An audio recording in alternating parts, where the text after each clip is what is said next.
ሩቅ ነው ያልኩት ቅርቤ ነው ለካ በቁስ በገንዘብ እኔን ማይለካ በድል አቆመኝ አክብሮኝ ዛሬ እኔ በእርሱ ነው ሁሌም መኖሬ።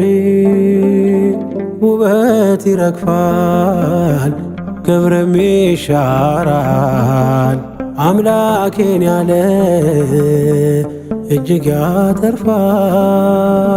አዲስ ምዕራፍ ሕይወት ያገኘ በእግዚአብሔር ምሕረት የተጎበኘ እንደኔ ማነው እንደኔ ማነው በእግዚአብሔር ምሕረት የተጎበኘ